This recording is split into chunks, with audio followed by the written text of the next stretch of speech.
rocking along here.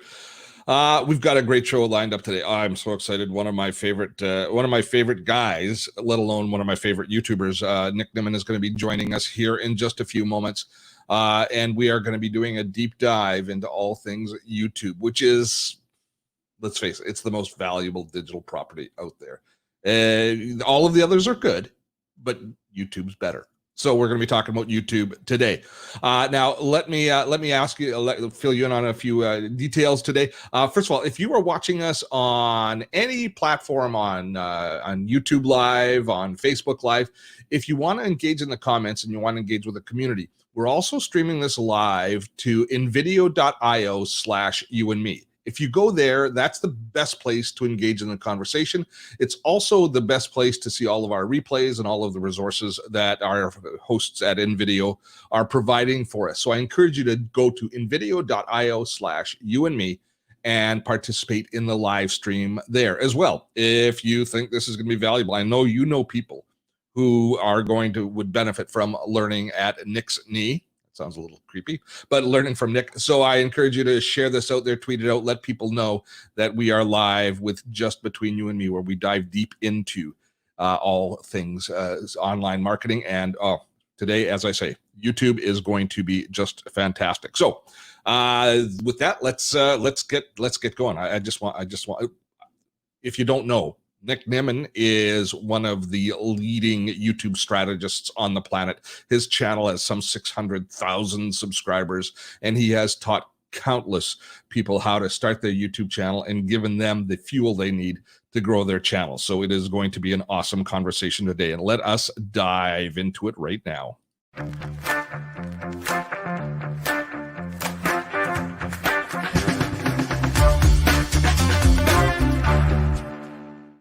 And there he is, the one, the only Nick Nimmin. It's nearly midnight in Thailand, is it, Nick? Yes, it is. We are actually past midnight. We're 2 minutes past midnight, but I can tell you what, it doesn't matter because I'm fired up to be here hanging out with you today, Steve Dotto, on the show, man. How are you? I'm good. So does tomorrow look better than today? Well, I guess it kind of always does, depending on, what's going on in terms of, the things that you have in mind. But, man, I'm seriously, though, I'm just pumped to be here, hanging out with you, having a great conversation, as always, every time we talk. Well, first of all, so proud of you.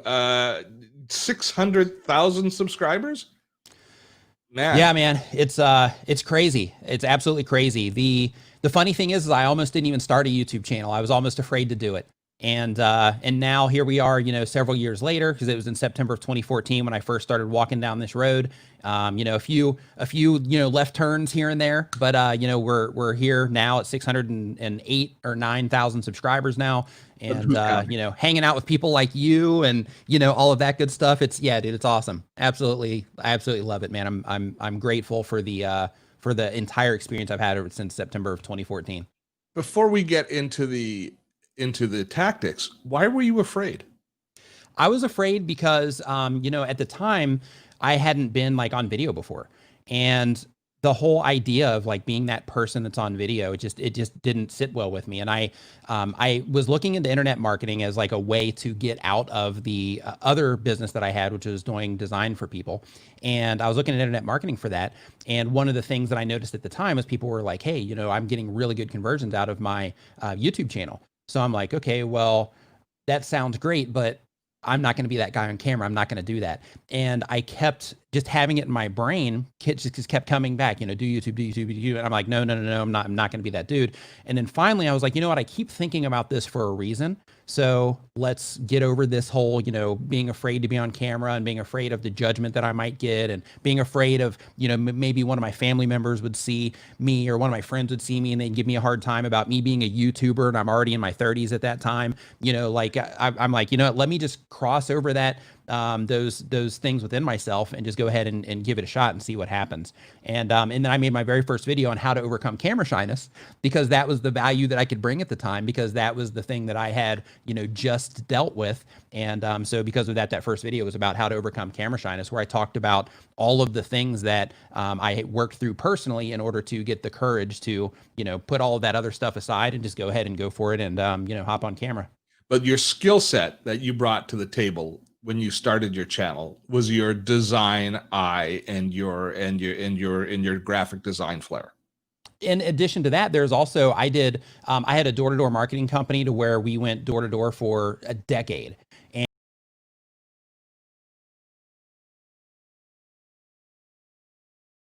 And basically we were selling stuff door to door for a decade. In addition to that, I also had a commercial cleaning company where I did corporate sales for that. And the thing is having that sales experience also gave me the opportunity to develop the skill that you have when you do any type of sales, which is constantly thinking of the words that are coming out of your mouth and constantly trying to fine tune how it is that you're delivering information so that it's easily understood. And because of that, to me, I think that that particular skill ended up bringing me a much bigger advantage than knowing how to put a good looking thumbnail together. Yeah, but knowing how to put a thumbnail together helped, as well. But I think the communication side was really my biggest advantage when I came on. At the end of the day, the quality content has to be there. It drives me, as if you were concerned about being on YouTube in your 30s, think about me starting in my 50s. Sure. But what drives me a little bit crazy, I have to admit, is still the people that just want to be on YouTube, but they don't have a mission. They don't have the experience to share, and they're just going to say, well, maybe I'll do a skateboarding, or maybe I will do a gaming channel, or maybe I will do a cooking channel. I don't know, what should I do? Well, you should not do a YouTube channel. That's what I say. Right. In that situation, first you got to figure out what it is that you actually enjoy, right? You got to figure out, like, what is it that I actually enjoy and what value is it that I can actually bring to other people when I start uploading these videos? Because if you can't figure out those two things, if you can't figure out what you enjoy so much that you're going to love talking about it all the time, you're going to love getting known for it, you're going to love sharing that information with other people, you're going to love constantly consuming information about it and having people ask you questions about it and all of that. And then, so that you can do it for a long period of time. And then you have what value is it that people are going to get out of me, having all of this stuff come out of my mouth all the time. So yeah, absolutely. Without question, super important to know that if you're coming onto YouTube. And the insecurities that you had are ones that I would dare say the preponderance of YouTubers go through. We all have a little bit of imposter syndrome. I think that concern is healthy because it means that you're concerned about your reputation, but you're also concerned about the value of the content that you're going to be delivering.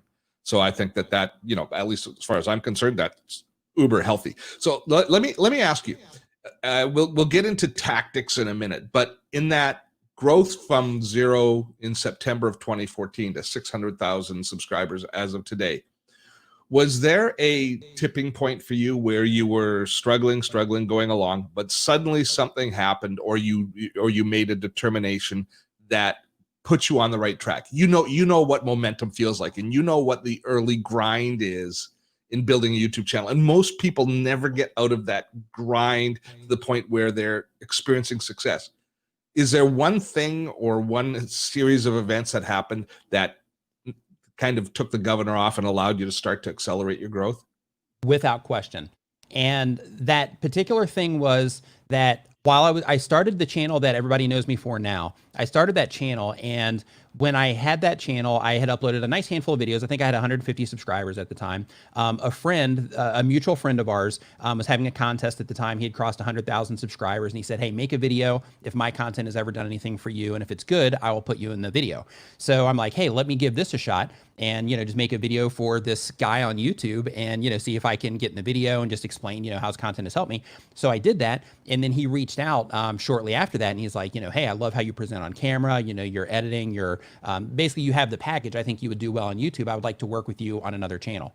And I took that opportunity and I was like, yeah, I would love to do that. So I actually didn't even upload to my channel with the exception of one video letting people know that I had that other channel. And then I spent the next a little over 9 months working on that other channel. And the thing that was the tipping point for me was when somebody that reached out to me that already had experience in the field, that was already somebody that was already doing this YouTube thing at a high level, reached out to me and said, you're good at this. I think that you can do well here. And basically gave me that confidence that almost kept me from not coming onto the platform because I didn't have it. Right. So when I first came on, I was sharing information in terms of, like how to stay focused when you are working at a coffee shop, because that was what I was doing at the time. So the information that I was sharing at the time, it wasn't about YouTube. I was doing like video ideas, how to stay focused when you're working at a coffee shop, how to just be productive in general as a freelancer, like that type of content. And all of that, when I was putting the videos together, and you can even see it in my presentation, at least I can, how I was communicating, it just wasn't, my confidence wasn't there yet. There's a thing where it's called, where people say that you're finding your voice. And, Mhm. I was in that process of, kind of settling in to like, hey, I'm doing this YouTube thing. And when he reached out, it gave me that confidence immediately. Like that moment was like, wow, somebody that has experience in this, that's already respected in the field, is identifying something in me that I can't even see yet. And because of that, I'm going to embrace this and see where it goes.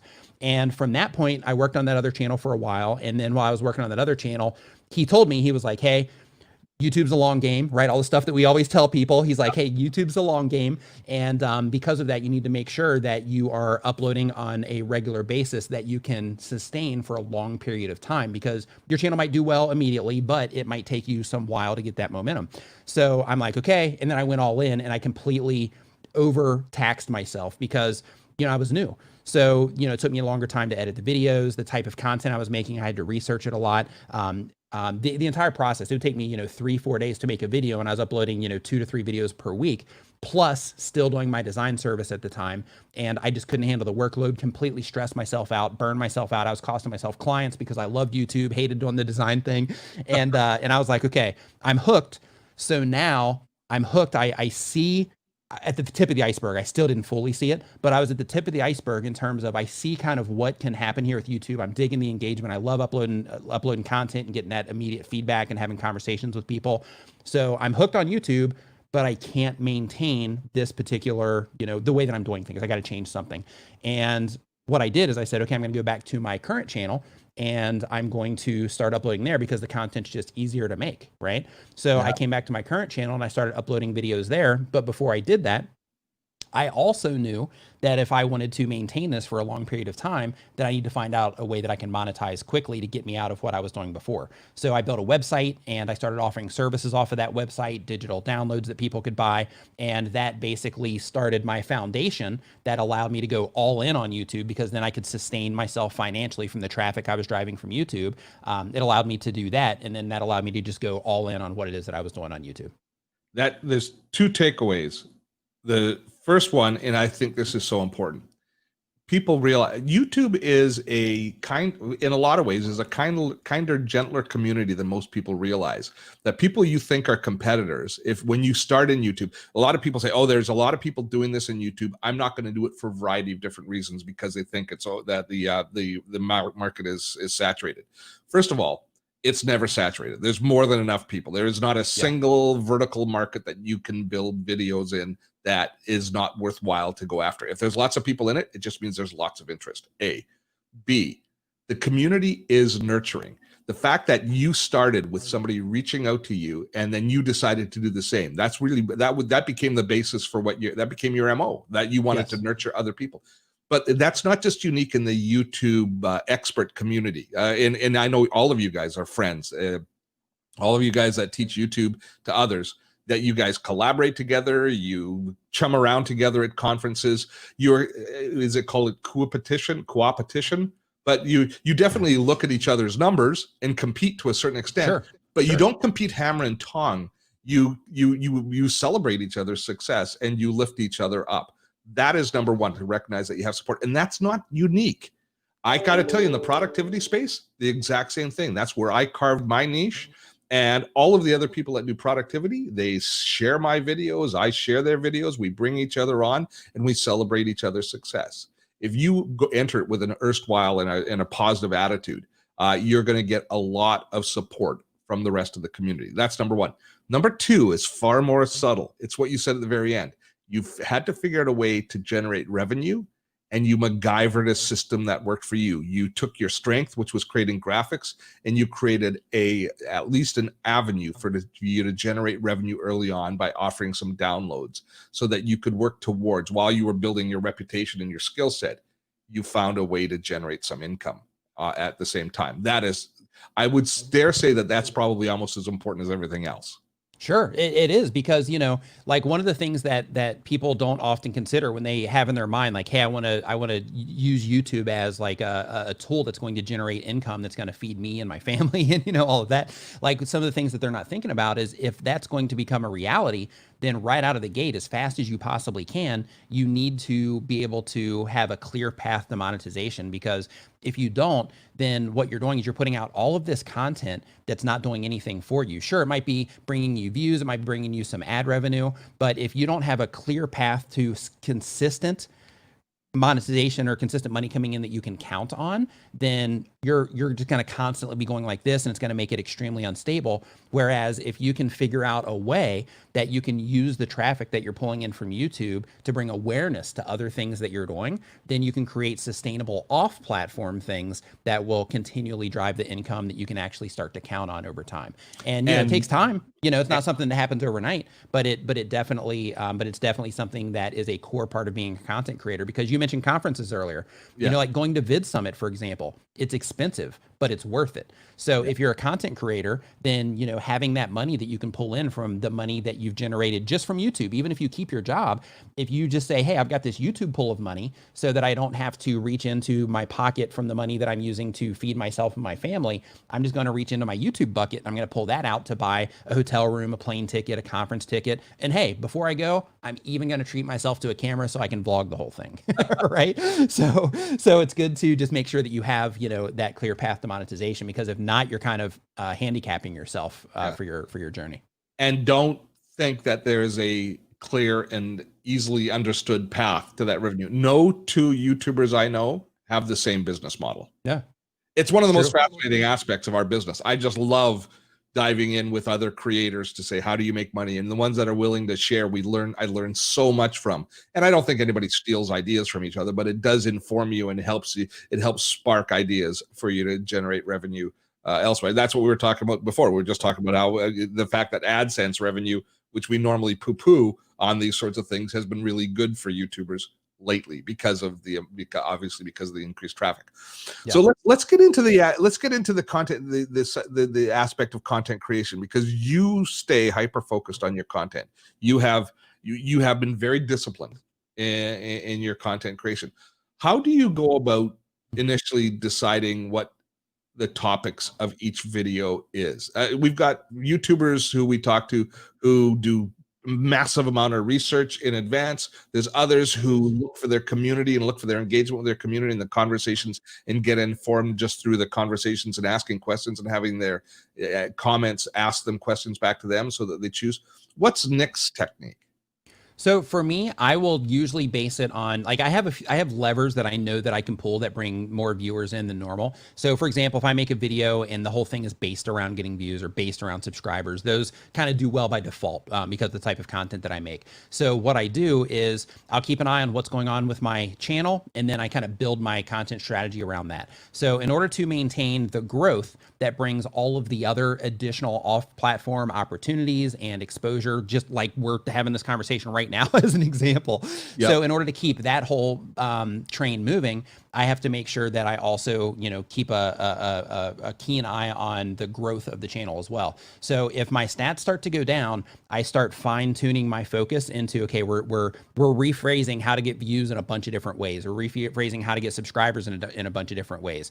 Maybe we're going to make some live streaming content because that's been performing well on the channel recently, which means that there's a lot of activity happening on my channel around live streaming. So because of that, if I put out a piece of live streaming content, it's going to increase the likelihood of it getting put in front of those people that have been involved in the channel recently about live streaming, as an example. So I'll reach in and I'll pull those levers to bring their numbers up. And then when the numbers are up, that's when I'll start actually experimenting with what I'm doing on my channel. And I'll start going a little bit outside of that. So what I mean by going outside of that is I'll start doing things like, you know, like this video that you see on the screen right now about, you know, this video will keep you from quitting YouTube. Now, there's not many people looking for, you know, how to keep from quitting your YouTube channel. But in this situation, what I'm doing is I'm using, because my stats are up, I'm using this as an opportunity to experiment on the emotional side of being a content creator, the things that will resonate with somebody if they see it because they're considering quitting YouTube, as an example, or if they've had those thoughts of, you know, just like I did in the beginning of like, hey, should I even be doing this? Is this even the right thing? You know, my channel's not even growing right now. You know, maybe I should just throw in the towel, right? And then I start experimenting with that type of content to bring in the people that care about those types of things. And then I introduce them through my channel that way. And then they immediately find it as an overall resource for YouTube content because I make it clear in all of my messaging. It's crystal clear of exactly what the channel is and what it's about and who it's supposed to help. And you know, that kind of keeps the whole thing rolling. Do you find that when the momentum on the channel starts to lag, it's because you are serving your interests rather than your communities, and you have to kind of give yourself a little bit of a pep talk and go back to what got you there? Or is it just part of the natural flow? What I try to do is I try to keep stepping up, right?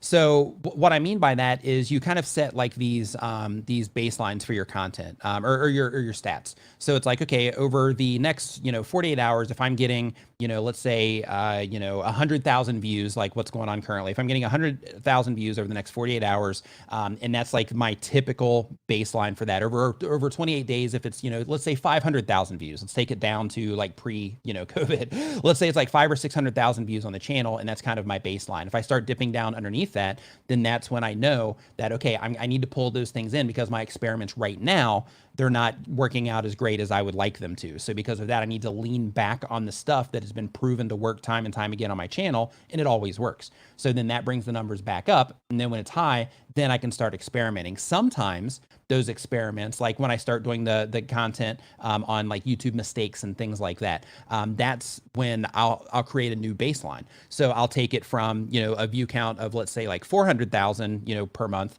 and then I'll bump it up to, 450 or 440 is kind of like a new baseline. And then I try to keep building up from there. And it's a long process. I mean, the nature of YouTube, and everybody that is interested in being a content creator or who already is should understand this. The nature of YouTube is a lot of us think that when you have a YouTube channel that it's just like this, right? That it's always like this and that you never have downturns. But the nature of YouTube, and Steve, you can co-sign this, yeah. But YouTube, it's kind of, you're up like this and then you go down and then you make some good content decisions and you make some bad ones and you think people are going to love this video and it doesn't work out the way you thought, or you optimize, you spend an entire month trying to make sure that you're going after a specific topic. Like, let's say for me, if it was live streaming and it was like Streamlabs, for example, and I'm like, okay, I need to own some good search terms for Streamlabs to bring that traffic in because of an agreement that we have or whatever, then in that situation, focusing on that, those numbers might be down now just because I'm trying, just like we talked about before this stream started, Steve, those numbers might be down now because I'm trying to target those things, but long-term, those will end up bringing in a lot more viewers for those things and maybe even lifting the channel up. So, there's a lot of nuance that comes with being a content creator. And one of the things that you got to make sure that you understand is that there are, I don't want to call them seasons necessarily because it's not like a winter, summer, spring, fall season, but there's just different experiences that happen on your channel over time through the content decisions that you make. And sometimes sometimes you go on streaks to where everything you do is a winner. Other times you go on streaks to where you just can't, man, no matter what happens, I don't know if it's me, I don't know if it's how I'm opening my videos, I don't know if it's the look on my face or the energy that I have in the content, but these last like 5 videos, for whatever reason, people just aren't digging what I'm putting out. Yeah. So it's just part of the gig. and we have to be careful. I did a post on this, or a podcast on this the other day.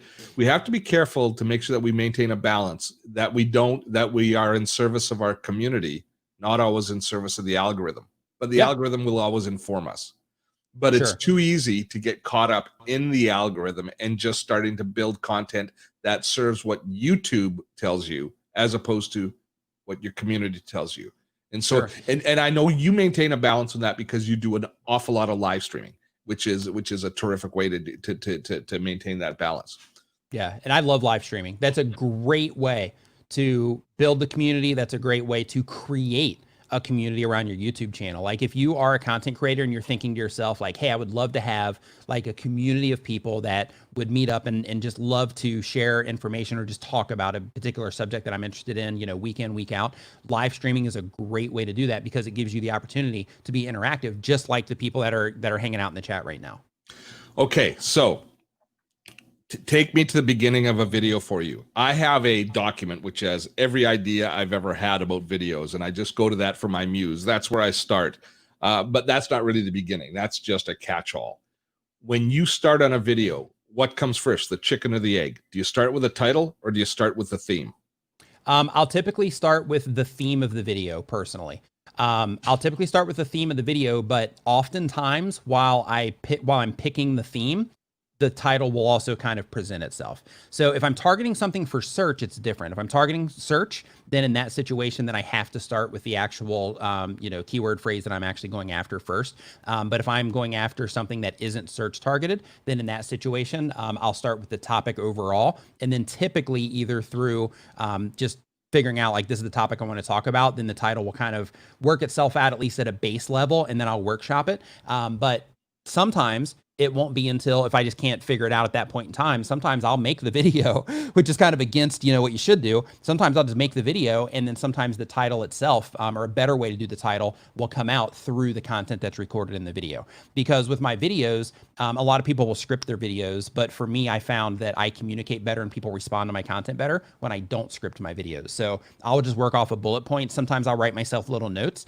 but I'll just work off of bullet points and I'll freestyle, and that allows me to have those moments to where I'm like, oh, that was good. I got to make sure I write that down because that's going to be something that I can use as part of the title, as an example. And part of that research is actually Tony has asked a question about if you can share your discoveries about different styles of video, such as cartoons, the recommended discipline. But he mentions tools like TubeBuddy. Is that the one? Is that your go-to tool for doing your keyword research to help you? Because we have colleagues who do every video only based on what they do, all of the keyword research before they ever start on a video. Yeah. To make sure that it's going to rank in search for them.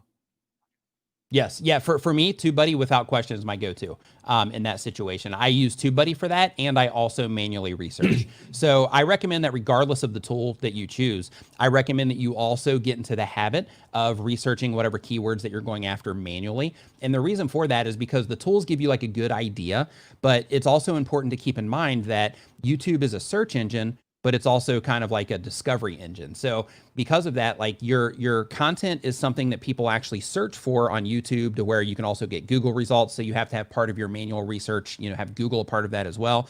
But you also need to think that, YouTube's discovery systems, they also find the right people for your content as well. So because of that, you're going to end up on like home pages, and you're going to end up being suggested next to other content as well. But the tools themselves, they will just show you like what your opportunity is to rank for a specific thing. So if you're targeting search by itself, absolutely, you can lean on the tool, but I recommend that you also manually research. And this is why. If you are writing a title because you are trying to rank in search, and you include a keyword phrase for that title, well, if you take a moment just to go to YouTube search and you type in what it is that you're looking for, you're going to see exactly who it is that you're going to be competing with and how they've packaged their content. And when I say package their content, I use the word package because that means your title and your thumbnail, because they work together as a team to try to win the click for you. So because of that, you go and you look at the people that you're going to be competing against, or the videos really that you're going to be competing against, and you see, hey, this is what somebody is using for their title. They're including the keyword phrase, but they're also saying this additional thing as part of their title or as part of their thumbnail. So when I'm looking at my title and how I'm going to be going after this, sure, I'm going to include my keyword phrase, but what else can I do to this packaging to make it compelling so that I win the click when my thumbnail and my title shows up for this search result? For example, like let's say that you're going after, and I use this in the course that I have going into beta here soon, but the thing that you want to think about is like, let's say that you're going after MacBook users. Well, when you're doing keyword research, oftentimes we're only thinking of the robot. We're just thinking of YouTube, and we're thinking of their algorithms and making it clear to their algorithms what our video is about. But at the highest level, when it comes to YouTube, the algorithm follows the audience. And what that means is if human beings respond to what it is that you're doing, then YouTube is going to show it to more human beings that had a positive response with your content.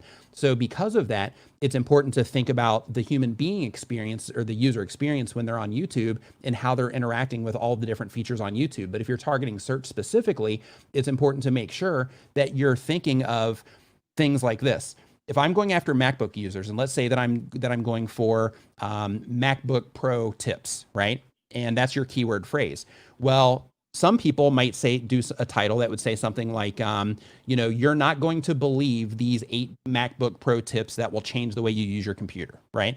And in that situation, what you're doing is you're putting MacBook Pro, the thing that people are most interested in and the thing that they would actually care about out of all the stuff that you said in that title, the thing that's actually going to grab their attention, you put it way back here in the title. 7-8 words in. Yeah. Right. And in the English language, you know, we read from left to right. So because of that, you want to make sure that you sit there and you workshop your title. If it takes you 2 hours to workshop your title to bring to the front of that title, the MacBook Pro, so that you would rearrange it to where it would be like 8 MacBook Pro tips that are going to change the way you use your computer, then in that situation, what you're doing is you're putting what's most important to the person that's actually searching for that keyword.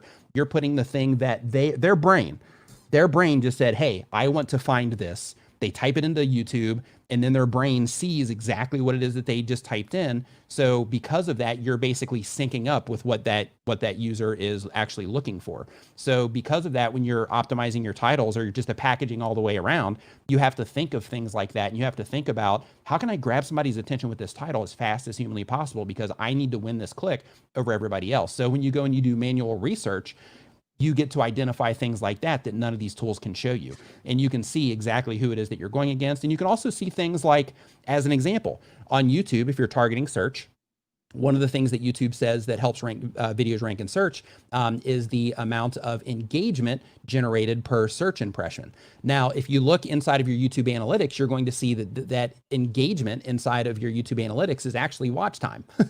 So, you know, it's not just like comments and likes and things like that. That's also engagement, but you have to look at it that way. And that basically translates to, they're looking for how much watch time is generated per search impression. So the next step that you need to do when you're looking at this manually is you need to actually go and you need to look and see the video links. And then you have to be objective. You have to remove yourself from the equation for a second and say, can I honestly compete with the videos that are here? One, can I compete with the click? Am I able to workshop this title in a way that I think, because you got to theorize on a lot of this stuff, you know, as you start applying it.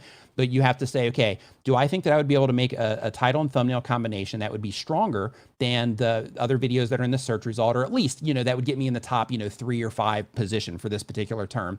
And then you want to look at their video length as well, because if you can generate more watch time per impression than they are, and you can genuinely keep people watching your content for a longer period of time than those other videos that you're competing against, then what's going to happen? It might not happen right away. It might, but it might not happen right away. But what can happen over time is, as you start generating more watch time per search impression, then what's going to happen is your video will slowly start rising up in the ranks. Now, with that said, you can also go the other way, to where you nail it on optimization, you nail it on click-through rate and the average view duration on your video. And, you know, you see your video in that first search result 10 minutes after you publish, and it just stays there. You know, that can happen also. So, you know, it's important that you do go in manually and that you don't just put all of your stuff on the tools. You use the tools as kind of like a starting point. And I mean, let's be honest, sometimes, you know, we just get lazy as people. So, you know, you can use it as either a starting point or as I'm going to start with this, but hey, I also have other things to do. I need to just get this video up and kind of get on with things. And if that's the situation, then just fully lean on the tool. But if you really want to dig in and you really want to make sure that you're targeting terms that you'll have a higher success of winning, then in that situation, go in and manually research so that you can, you know, find a way to compete, either through video length, through how you're titling, or how you're making your thumbnail in that video. And you've said several times a phrase which is really important if you're doing search-based videos, because content creators, there's different types of content creators out there. And if you think about the content creators that you're subscribed to, some of them are personality or story-based, which would be like a Phil DeFranco, or, you know, the sort of ones that you follow will Phil because of news, for example, or other ones that it's a lifestyle type thing that you're looking at and watching them for lifestyle. And other ones are deep in the how-to and search aspect, and then there's a kind of a mix. Depending on where you are in that spectrum, it's going to determine a lot of things. For example, Phil DeFranco doesn't need to have to worry nearly as much about his titles as he does his content, because people watch him every day for as kind of an ongoing. He has to maintain the quality of his content. You are probably kind of in a mix, because people will watch your content more currently, especially with how much live stuff you do. But it's this long tail search stuff that buoys the channel up, and it creates kind of the intrinsic long-term value and the equity that you have in your channel. A channel like mine is even more so based on search. So I will, and we were talking about this again before, I will post a video and you know you did a good job, and it's not necessarily crickets at the beginning, but it just meanders along. And then suddenly 3 months later, 4 months later, all of a sudden you're looking at your analytics one day and you go, oh, where's that traffic coming from? And you go into it a little bit more in a video that you posted a while ago has caught. And those are good days, are they not, Yeah, Nick? those are dance in the street days. Yeah, Yeah. those are like, all right, sweet. I thought this one sucked, but now it's going to come out of nowhere and it ends up performing really well. So yeah, those are dance in the street days for me. For sure. And I think that's one of the things that as kind of as mentors, we have to really encourage younger YouTube creators to recognize that this is a long game. And by and large, it's kind of like relationships. Most of our videos will disappoint us to a certain extent, right? But they are important. It's like every day isn't like a super exciting day. There's the workmanship side of each day that you create, in each video you create. But the equity you build in your channel by following these rules is ultimately going to pay. Without question. And another thing on that too, Steve, is, like a lot of people when they are like starting a YouTube channel, one of the big hurdles that a lot of people have to come over is a mental hurdle. And that hurdle is that I'm just starting a YouTube channel. I deserve more views in this. I'm making really good content. I am, putting all this effort into what it is that I'm doing. I'm even researching my keywords for a long time, things like that. And I should be getting more views than I'm getting. But one of the things that you always have to consider is, yes, you could have one video that you put out and it ends up doing great. Without question, that can happen. But another thing that you also have to think about if you're comparing your channel growth and the amount of views you're getting and things like that against an established channel is, Steve, how many videos do you have on your channel? Ballpark. Over 1,000. Okay, Steve has over 1,000 videos on his channel. So because of that, he has built-in momentum to his YouTube channel. I've got over 500 on mine. And because of that, or 400, I think, no, 4 or 500. And because of that, I have built-in momentum on my channel. It's just old content that's constantly driving the channel. No matter, I could stop. As a matter of fact, I have that channel that I talked about before, Steve. I haven't uploaded to that channel in 3 years and I'm still getting like 30,000 views a month on that channel. Just because, I just have like 80 videos on the channel and they're just, positioned in search and they're just constantly driving traffic in and I haven't even uploaded to it for 3 years. So, so because of that, it's important as a new content creator just to understand that if you have 10 videos, you can't really compare yourself against a channel that has 100 yet, just because, they have that back end, that content library that's constantly pushing them forward to where you're just right there on the beginning of part of that. And you have to create those videos that are going to pop where they might already have 2 or 3 that are driving the channel as an example. So it just takes patience. So we've spent a lot of time talking about titles, which is I obsess on titles an awful lot. But your specialty, the thing that you kind of have hung your reputation on, is the importance of thumbnails. And you have pioneered and you have done as much research as anybody on thumbnails. So let's talk about that, because that, at the end of the day, it might even be more once you hit the point of actually starting to be recommended by YouTube, the thumbnails really take over in primacy from even from titles to a certain extent. Yeah. Yeah, well, when it comes to thumbnails, one thing that you have to think about is your thumbnail and your title. And I like to talk about them as a package because, they are, like the thumbnail and the title, they do work together as a team, like I mentioned before. And because of that, it's important to make sure that you're thinking of how the two of them do work together. But one of the things that you have to think about when it comes to your thumbnails is your thumbnail and your title is the very first point of contact that you're going to have with a new or returning viewer to your channel. And because of that, if it takes you 2 hours to put together a good thumbnail, then spend that 2 hours putting together a good thumbnail, because that's just like saying that you have, the best steakhouse in the world, but they're throwing it inside of a McDonald's, right? It just doesn't make any sense, right? So you got to make sure that you spend that time to make sure that you're actually building the environment around that steak, so that when people go in to eat the most delicious steak, they, they feel it when they see it from the outside. They're like, yeah, it's a nice place. I'm going to love this steak, right? So because of that, when you're making your thumbnails, it's important to make sure that you are just spending time to make sure that people, when they see your thumbnail and your title, that one, your thumbnail just grabs their attention out of the gate. And this is one of the things that you have to be really focused on, making sure that you're able to grab somebody's attention based on what it is that they care about in your thumbnail. So if we were to use that MacBook experience or that MacBook example that I mentioned before, one of the big wins for that, even if you had MacBook, later in the title or at the end of the title, one of the big wins with that is you could easily fix that by having just a nice image of a MacBook Pro right there in the thumbnail, because then the audience that that's intended for would be able to identify right out of the gate that it's at least something that they're interested in, which might give them a little bit more consideration on the title, as an example. So because of that, you need to make sure that you're using imagery that makes sense for the people that you're targeting with the content. So let me give you an example. So I worked with somebody briefly. It was only a month, but I worked with them briefly. They were making sports content. It was baseball. And with that baseball content, they did like training stuff around baseball. And they also did content where they were just sitting like at a desk talking.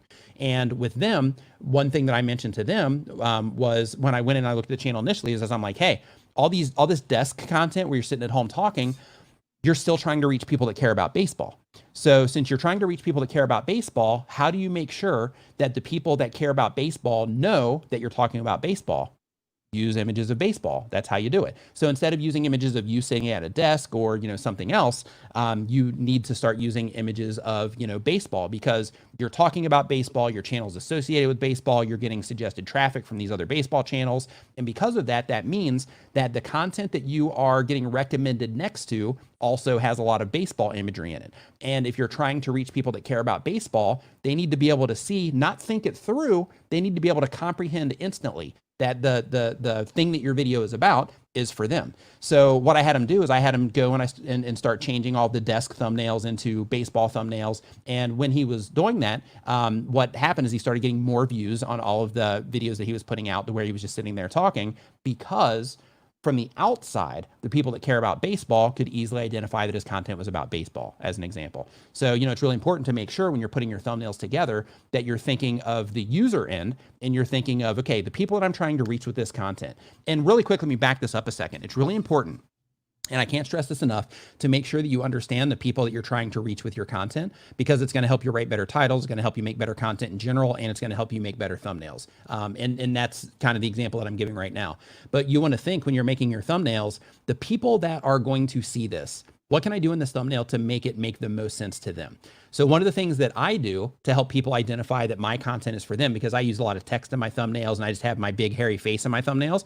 So what I do is I use the word YouTubers in my packaging constantly. So it's either in my thumbnail or it's in my title, in almost every single video that I've uploaded, probably in the past, year and a half, 2 years, maybe. And the idea is that's my audience identifier. So if somebody sees that this particular, thumbnail or video says YouTube or title says YouTuber in it, then in that situation, they know that that piece of content is for them.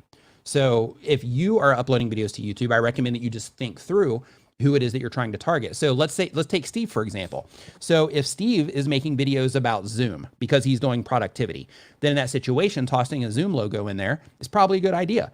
And it's probably a good idea because people that are looking for information about Zoom, or even if you're doing video editing tutorials for Premiere, something like that, using the logos is good, because what you're doing is you are giving people an opportunity to instantly identify that what it is that they're looking for is exactly what it is that you're providing, or at least the topic of your video is about, and then they can make the decision to click from there or not. So when you're putting your thumbnails together, it's really important to keep those things in mind. And another fallacy on YouTube, or another myth, I should say, on YouTube, is that people think that you have to add text in your thumbnails, but that's not the case at all. Like, you don't have to add text in your thumbnails. The reason I don't know this, but the reason that I think that people think that is because a lot of the YouTube help channels use text in our thumbnails. And so people think, hey, they're doing it, so, that's probably what I should do. But at the end of the day, what you need to do is think, whatever it is that I'm making the video about, how can I put it in my thumbnail, either the topic that I'm talking about or whatever, to where it makes the most sense. If I add text to it, is it going to add to this video? Is there purpose behind adding that text to it? If there's not purpose, then don't add it, right? So just because other people are using text in their thumbnails doesn't mean that you should, but you should test it on your videos. You should test your thumbnails, adding text, not having text, so that you can actually get a definitive answer using data in your specific case, on if you should use text in your thumbnails or not. And that's one of the brilliant features that's built into TubeBuddy, which is the Yes. ability need to split test your thumbnail images, which YouTube keeps teasing us that they're going to give us native. So I just talked to Dom. I just did a collaboration video with Tom. And when I did that collaboration video with Tom, which is going to be published on my channel soon, from the Creator Insider's YouTube channel, he actually builds like the features for YouTube, and he said that, you know, same with them. He's like, we keep bringing it up and we keep talking about it, but it just always keeps getting like pushed to the side. So it's probably going to come eventually, he said, but you know, when it actually comes, that's like a whole other conversation. It will be great when it does come. So let's continue on through the process now. So we've talked about the importance of the content itself, the thumbnail, the title. Now, what about the description itself and the tags? There's a lot of, like, I spend quite a bit of time on the description within ours. We use the description a lot, driving people to it because of all of the links that it contains. I always include, I don't know if you do, but I always include a bookmark so that people can fast forward through the video to get to the different key points. Nice. What are the key points for you in the description? So when it comes to the description, first thing you got to keep in mind is what Steve just said, is you want to think of your viewers and you want to think of the content that you're actually putting out, and you want to think of what makes the most sense for you. So if you have content where you are doing things to where, you know, it's like tip 1, tip 2, tip 3, or, you know, if you're doing like a software tutorial, first they learn this, then they learn this, then they learn this, putting the chapters down there, there's timestamps and there's chapters. Chapters is like a new thing to where you can actually tap on it when you're looking at the video. Yeah, so if you put in the first timestamp is 000, then in the progress bar, which is what shows you where you are in the playback, you'll see the little lines, which will be each of the sections indicated, which is pretty cool. Really cool. And if you are going to use those, you want to think, okay, is this a good fit for the type of content that I'm making? A couple ways that you can actually use that is that will help you start identifying over time. If you do use them, it'll help you start identifying over time the parts of your content that people actually care about, so that you can start focusing more on those, which is great. Like if you're doing different segments of a software tutorial, or if you're doing, these are, you know, 8 pieces of software tutorial that'll help you with XYZ. If you notice that all the people that YouTube is showing that content to are going straight to Zoom, then in that situation, that's like, hey, maybe I should start making some more Zoom stuff, because all these people that are recently engaging on my channel, they're caring about the Zoom section. So maybe I should start making more of that, as an example. But when it comes to your description, I recommend that you absolutely, without question, fill out your description. With your tags, I recommend that you fill that out as well, because they're there. As soon as they don't matter, YouTube will stop putting them there. So when it comes to the tags can have a little bit of an impact, supposedly, on your ad revenue. And when it comes to your description, that I recommend that you fill out, because you're missing an opportunity if you don't. So a lot of people think that nobody goes down to the video description because, you know, they might not go into the description that much, but I have humongous affiliate paychecks that tell me that people definitely go down to the video description. Steve, you probably do as well. And in the suggested videos, the beginning of the description appears. So that first line, it's almost like the preview in an email. So important. So search really, too. I think as much about the first line of the description as I do about the title. Yeah. It's important because it's that other element that you can make compelling to pull people into to your video, without question. And with that also, like when it comes to your descriptions, filling it out just to give context of what it is that, you know, the video is actually about is good. Every now and then you'll also find on Google to where it'll just be a YouTube link, but you'll see the title itself of the video, and then you'll actually see that part of the description in Google as well, which means that in some cases, you don't see it a ton, but in some cases, Google is actually reading that kind of like a web page is what it looks like. That's how they're actually displaying the result for it. So because of that, you want to make sure that you're leveraging that as well. But in addition to filling it out in terms of what the video is about, you also want to take it a step farther, and you want to make sure that you're adding a option for people to click to subscribe there, because, you know, per video, the amount of people that are going to click that and subscribe isn't going to be huge. But as you scale that over a content library, it adds up really quick. In terms of the other things that you can put in your description, you can also add other relevant content that people would be likely to watch, or that they would actually care about in your video description, so that when people do go down to your video description for any information that you shared in your video, or they're just down there looking around, then in that situation, they also see you leading them into other content that they might care about on your channel. And by doing that, you're giving yourself the opportunity to also get more views on your channel as well. And when you do that, you also want to consider, you know, adding playlists down there also. Exactly. So I've just been sharing the description from our last one. There's another thing to this, Nick, which I think is important. There's craftsmanship. Mm. in attention Yes. to detail. When people come to your channel, they don't always go into the description, but if they go there and you've just haphazardly slapped something in, or there's stuff that's not relevant, or they don't find the information that is related, it's sloppy, and It it is. shows that you're not a craftsman and you're not serious about things. So It that's is. one.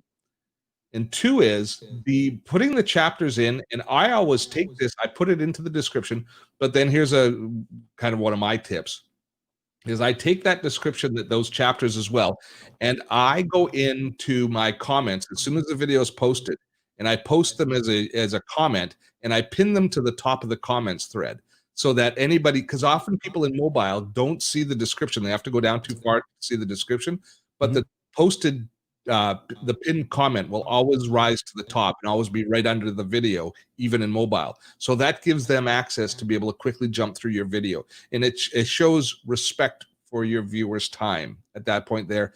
And very few people comment, but the ones that do recognize, again, the craftsmanship, the fact that you're a pro, and it just adds extra weight to all of your content. Two things, Steve, that I want to bring attention to that you just said that are nuanced highlights of how important this one thing is on YouTube. So two of the things that you just referenced there were about making things make sense and make things easy for the viewer, and to basically consider the experience that the viewer is having when they're interacting with the stuff that you're doing on YouTube. And I can't explain, or I can't put into words enough how important it is, if you're a content creator, to make sure that you're thinking through that specific thing. To think about when somebody, let's say that you have somebody that has never been introduced to your channel before. They don't know who you are. They've never seen any of your content. From the moment they click on your title or your thumbnail and they come into your video, as soon as they hit that click, think about on your channel, go through it yourself, go through your description, click on your playlist, click to where you're leading people in your videos, and think about, am I making it easy for people to understand what's happening? Am I making it easy for people to find additional content? Am I making it, at the highest level, am I making it easy for people to find what it is that they care about most? And am I being clean about it, like Steve was talking about? And part of being clean is basically organizing things in a way to where, you know, when people are looking in your description, it's not just like a big blob of stuff. You have things organized into sections. So it's like, hey, these are the tools I use. This is the description. These are the tools I use. These are the places you can follow me on social media. And you have everything broken down in an organized way for people so that it's clean and it makes sense to them to easily find things that they care about, which might be watching another video, or might be following you on social media, or might be clicking on one of the chapter options that they have so that they can go watch another specific part of your video. Good stuff. Good stuff. We've got like 7 minutes to go. So I'm just going to ask you, I'm just taking a look at my questions. Are we about to transition into rapid fire, Steve? I got through about a third of the questions that I wanted to ask you. So Nick, the most important question is, will you come back? Absolutely. Absolutely. I think people, if you're new to thinking about YouTube, or you just begin, you recognize YouTube looks to a lot of people like a very simple as far as the structure goes. I mean, you post a video and you should be good. You expect that you're going to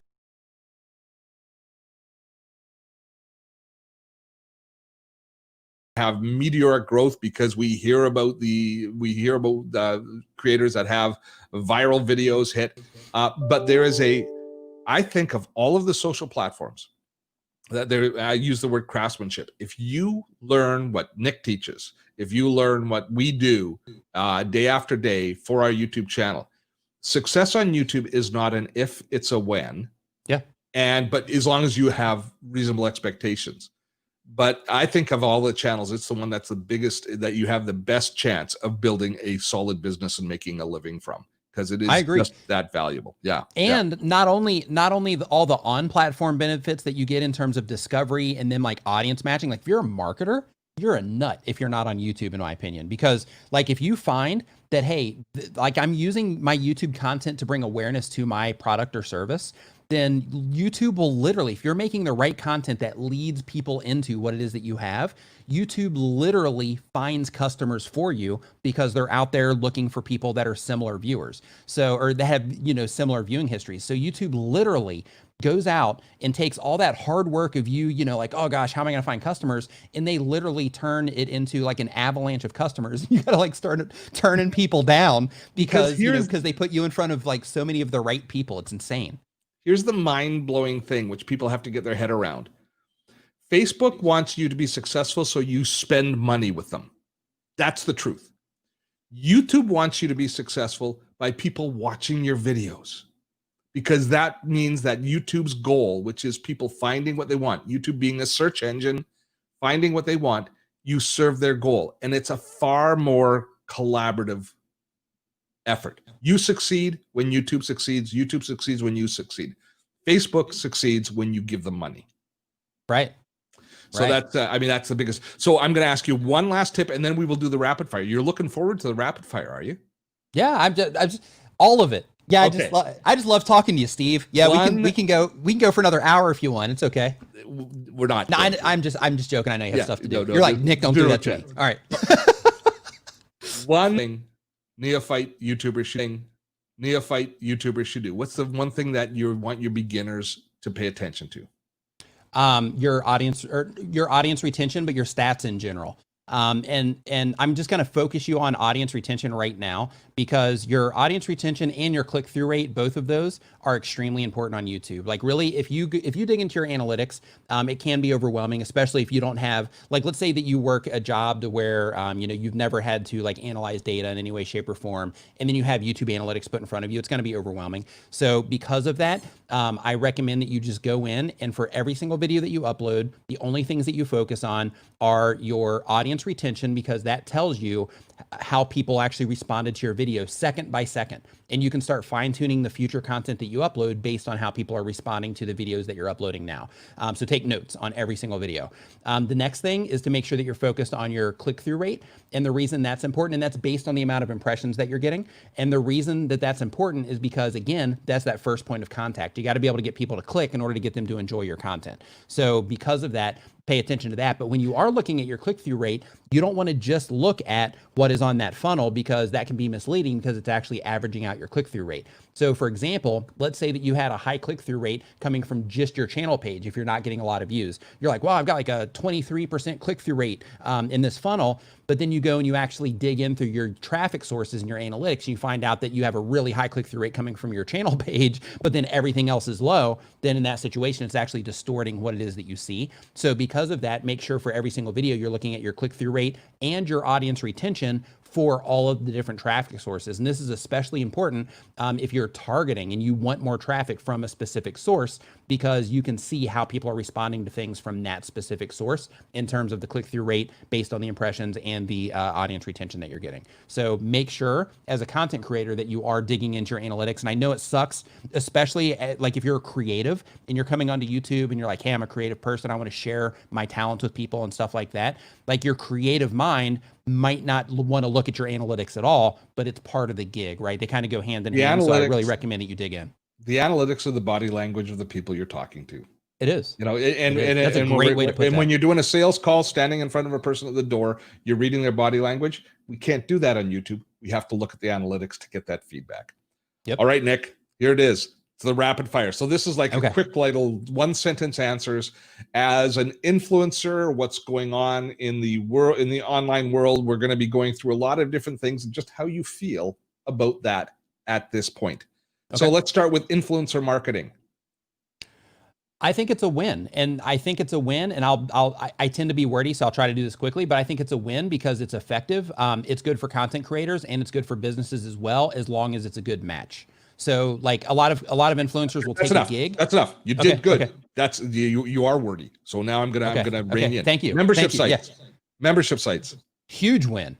Recurring income. If you have the type of content or the type of business that you can generate recurring income and you're not, then that's another thing. You're handicapping your bank account in that situation. So absolutely, membership sites are a win. Live streaming. Do it as long as you have some people coming in. You don't want to do it for the sake of doing it, because live stream replays on YouTube, depending on how good you are at live streaming, are not that effective. But if you're really good and you can package your live stream like it's a video, you just happen to record it live, give it a shot. But you don't want to just live stream, hey, here's me hanging out, let's have a conversation, and nobody's in there. And that's because those are not good value for the replay. When you come back, that's going to be one of the main topics I want to talk to you about. Digital health, online health. Do you mean like mental health online? No, I'm talking about like online systems, streaming systems for visiting the doctor, that kind of stuff. Oh, I don't know. I've never, I'm in Thailand, so like we just go to the hospital here. It's like super cheap. So I don't know. Like yeah, I don't know. Yeah, online health, I have no idea. The future of conferences. Man, that's tough. It depends on, of course, you know, any solutions that come out of the current situation. It's going to be challenging, and I'm not really sure. I think that a lot of stuff is definitely going to go online, but in terms of long term, I'll be honest, I'm not really sure. Privacy. Gone. It's been gone for a long time. People are just noticing. Zoom. Awesome piece of software. It's easy to use, easy to record the calls, easy to get other people coming in on the calls. It's awesome. Bots. Bad. Well, bad and good. So if they're bots that are like inflating things for you, and they're, you know, just trying to make you look good from the outside, then it's bad because it's working against you. But if it's like a bot to help you like automate systems in your online business or something like that, then it's a win. Facebook Messenger rooms. I don't even know what that is. Oh, it's Facebook. I'm a YouTuber, man. I'm not a Facebooker. I'm a YouTuber. Okay, so I was going to ask you about Facebook avatars, which just suck. And we will leave it with one last one. TikTok.